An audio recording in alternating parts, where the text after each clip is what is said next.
स्वच्छता हमारे जीवन का एक बहुत बड़ा अंग है और स्वच्छता रखना, जैसे आप जानते हैं कि cleanliness is next to godliness. तो स्वच्छता रखना हमारे देश के लिए, हमारे राज्य के लिए, हम सब के लिए जो है बहुत महत्वपूर्ण है।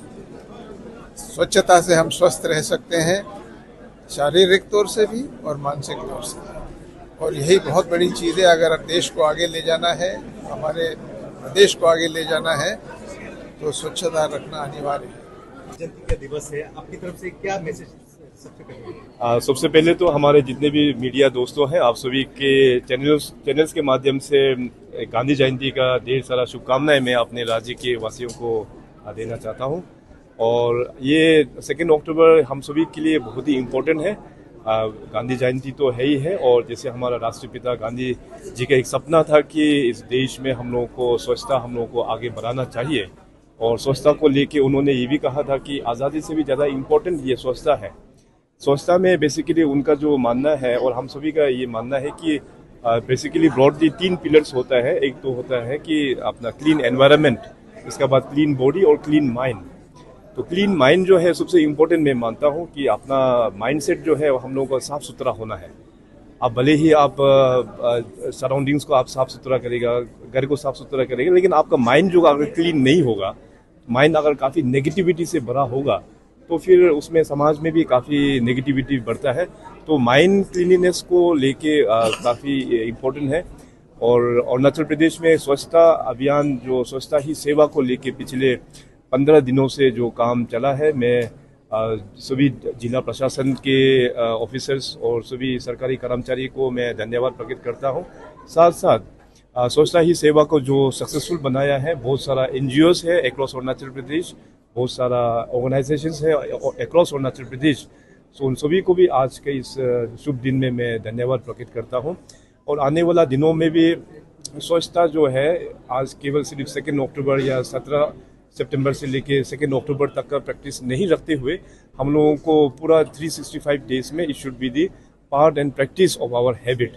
सो इन्हीं चंद शब्दों के साथ में दोबारा आप सभी को गांधी जयंती का ढेर सारा शुभकामनाएं। जिस प्रकार नदियों को गंदा किया जा रहा है इंफ्रास्ट्रक्चर के नाम में, डेवलपमेंट के नाम में, आपकी तरफ से क्या मैसेज? ब्रॉडली जो हाईवेज का जो रोड बना रहा है अक्रॉस द नेशन, तो उसमें अपना उसमें एक प्रोविजंस भी होता है कि उसको डंप डिस्पोजल के लिए भी एक प्रोविजंस होता है। आर्ट कटिंग हम लोग यहाँ पे हिल एरिया है, जैसे आर्ट कटिंग का जो डेब्रिस जो निकलते हैं, तो उसको लेके एक आइडेंटिफाई करते हैं इंजीनियर्स लोग कि उसको डंपिंग कहाँ करना होता है। तो उस प्रकार से हाईवेज का जहाँ तक जो प्रोविजंस है उसमें ऑलरेडी इसमें रखा हुआ है। तो सरकार की ओर से हम लोग ने जब भी रिव्यू मीटिंग होता है, इसको हमेशा हम लोग ने फोकस किया है कि जो एग्जीक्यूटिव इंजीनियर्स है वो लोग साइट विजिट करके आर्ट कटिंग में जो भी डेब्रिस निकलते हैं उसको प्रॉपर डंपिंग एरिया में ही डंप करना है। नाहरलगुन जो है हमारा ट्विन कैपिटल जो हम लोग मानते हैं, और अरुणाचल का सबसे ज़्यादा पॉपुलेटेड सिटीज़ ये 2 टाउन नहीं है। इसमें अभी क्लीनिनेस को लेके, इसके बाद क्लीनिनेस के साथ में जुड़ा हुआ बहुत सारा पैरामीटर्स है। जैसे हमने अपने बजट स्पीच में डिप्टी CM जो फाइनेंस मिनिस्टर है उनको थ्रू से हम लोग ने अनाउंसमेंट किया है कि हम लोगों का एक मास्टर प्लानिंग हम लोग ईटानगर नाहरलगुन में करेंगे।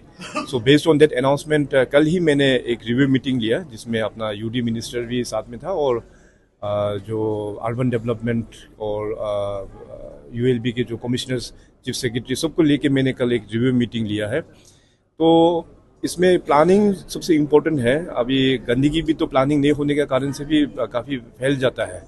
तो प्लानिंग को लेके अभी हम लोग ने ब्रॉड पर्सपेक्टिव्स यहाँ का बनाया हुआ है। ईटानगर नाहरलगुन का चैलेंजेस क्या है, यहाँ का रोड्स में तो काफ़ी काम हुआ, लेकिन और भी कहाँ कहाँ सेक्टर्स में रोड को सुधार लेके आना है।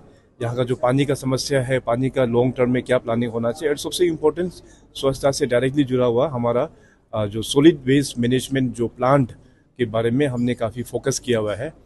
तो इसमें सॉलिड वेस्ट मैनेजमेंट प्लांट का ऑलरेडी एरिया हमारे यहाँ के जो IMC के मेयर साहब और उनकी टीम ने आइडेंटिफाई करके रखा हुआ है।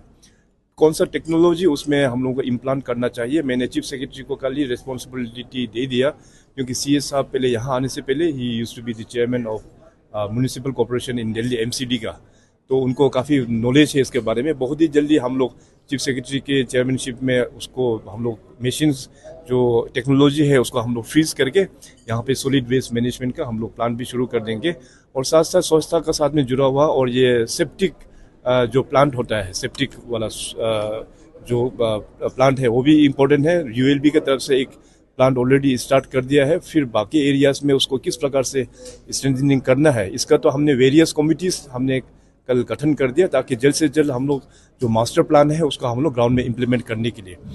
तो इसमें लेके अभी कल डीसी दोनों भी यहाँ पे आए थे, अपना आईसीआर और पापुमपरे का डिप्टी कमिश्नर्स को भी। तो यहाँ में मेन प्रॉब्लम जो है कि ईटानगर नाहरलगुन में जो एनक्रोचमेंट को लेके भी जो प्रॉब्लम चल रहा है, ऑलरेडी डीसी साहब के पास में पूरा रिकॉर्ड्स वहाँ पे है, तो उसको अकॉर्डिंगली किस प्रकार से डील करना है मैं आने वाला दिनों में उस मीटिंग को भी मैं खुद ही चेयर करके इसको भी हम लोग डील कर लेंगे। ईटानगर नाहरलगुन अरुणाचल प्रदेश का चेहरा है, ये हमेशा मैं कहता हूँ, इस चेहरे को साफ रखना सरकार का भी रिस्पॉन्सिबिलिटी है और हम सब सिटीजन्स का हम लोग का कॉम्बाइंड रिस्पॉन्सिबिलिटी है। So let's keep our Itanagar and Naharlagun very clean.